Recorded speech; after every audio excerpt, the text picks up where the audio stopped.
The banking industry is hanging on by a thread and no one seems to notice.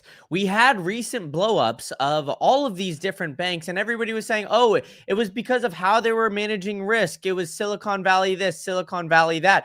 But the reality is, there are cracks underneath the surface in this banking industry, and they are going to begin to surface here very soon. And on top of it, while the Fed is going to cut interest rates here later this week, well, that will expedite the whole thing and make it all a lot worse. We're going to get into all of this and as well as some of the layover effects of the Fed cutting interest rates. But first, let's go over the state of the banking industry because let me tell you, folks, it is bad. No one is talking about how U.S. banks are now sitting on $395 billion with a B unrealized losses as of Q2 of this year. So the amount of real unrealized losses is dramatic. And this all came right around 2022 as the money printing and everything else started coming about. Now, on top of all of this, we've got a very big week coming here.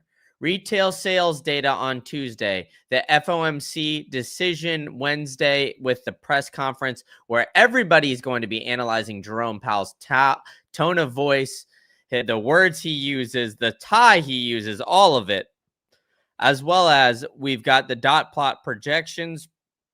Then we'll have jobless claims. And lastly, the Philly Fed Manufacturing Index on Thursday. So this rate cut decision seems all but made here as we're going to be making that in literally 3 days, just about an hour from now, where it's a 96.4% chance that we cut interest rates here on Wednesday. Of course, these are projections. I know my man All Nighter Hider loves to tell me all of that, but there is still that 3.6% chance that we cut by 50 basis points. Now, I wouldn't be surprised if that actually increases as we get a little bit closer and maybe some speculation comes out. But the initial data that we are seeing right now just isn't positive whatsoever. We are seeing the fact that a lot of these guys, the Fed, the consumer, they're all hurting, and it's not great.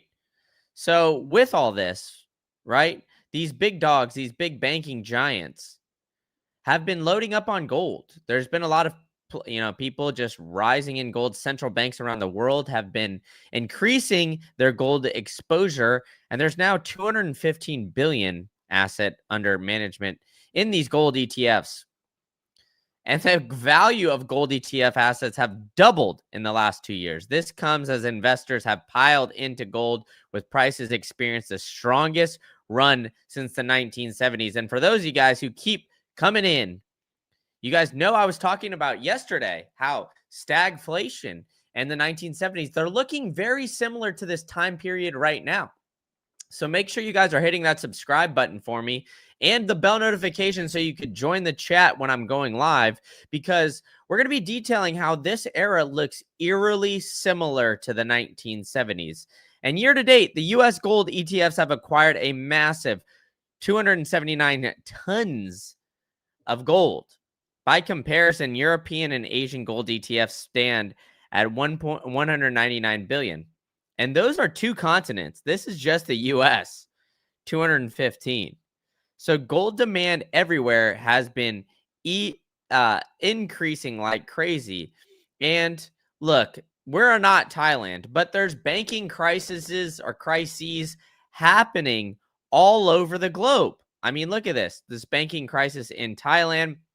The central bank froze 300 million personal and small business accounts in a sweeping crackdown, allegedly, right? But they're sparking legal outrage, panic withdrawals, trust in the banking system is evaporating.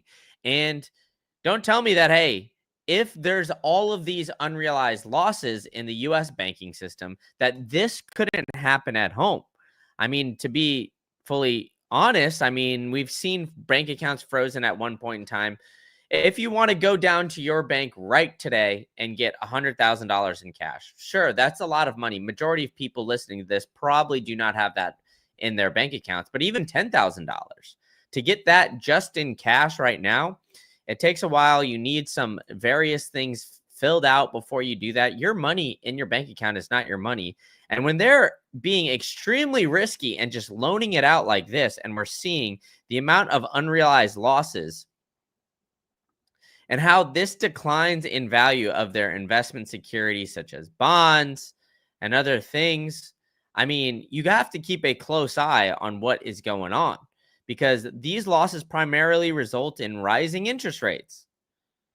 But if we lower interest rates, like it seems like we are going to here in the next couple of days, does that mean that everything's going to be peaches and daisies immediately? I'm here to tell you that's not going to be the case. We are seeing the layover effects of policies that were made months and months ago, maybe even a year ago at this point, kind of come to roost.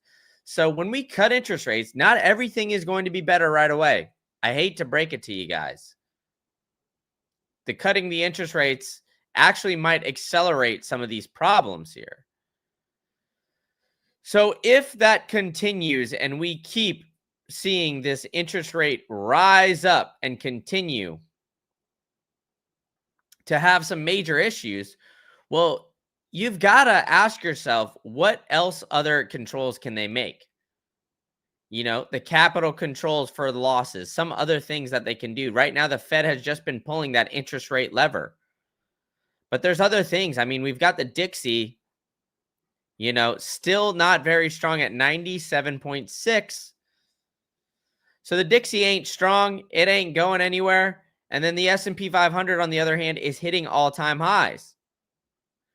So we've got asset prices skyrocketing in flight, yet these unrealized losses are massive, right? So everybody's saying, oh, you know what? It's the unrealized losses. It's because of these high interest rates.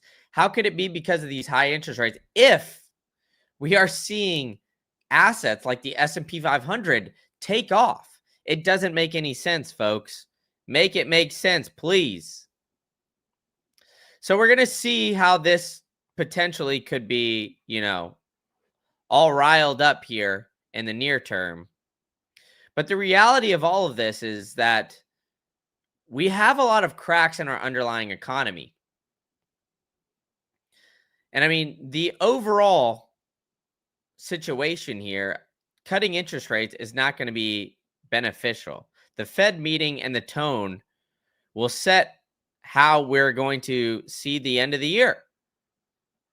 The Fed will cut interest rates and blame a weak labor market. But is the labor market as weak as people are saying? I think it actually might be weaker. So if the labor market's weaker than they are saying, and on top of that, we've got some dramatic issues here, well, you got to watch out for how the state of this economy is going to turn out. So I think that the kicks are being missed here. And I know you guys see me rocking some Bears gear, so I'm not talking about, the Bears kicker and Cairo Santos.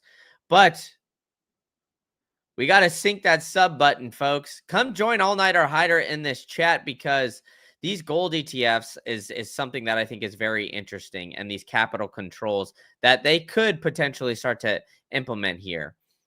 I think that there is, a lot of craziness going on here. But the reality is like these tariffs, everybody's been trying to find something to blame. Foreigners aren't necessarily eating the tariffs. We're seeing the amount of revenue go up like crazy. And so this is just something that, is absolutely massive.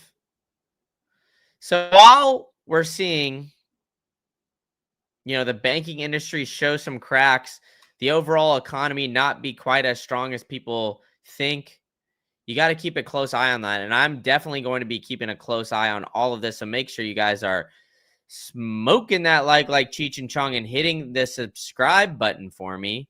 I'm at 355. It's been humming. You guys have been joining, but you guys need to come join the chats with All Nighter Hider so I could hear your opinions on all of this.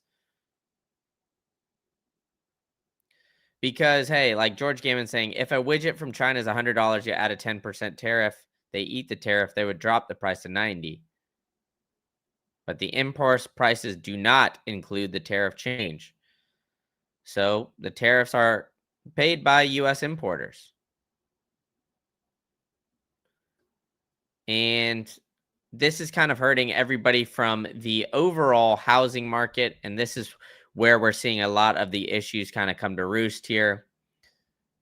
I'm going to be detailing it all this week, but we've got kickoff this Sunday here, folks. So I'm going to head out and make sure you guys are smoking that like and hitting that subscribe button. And I'll catch you guys all at the next one.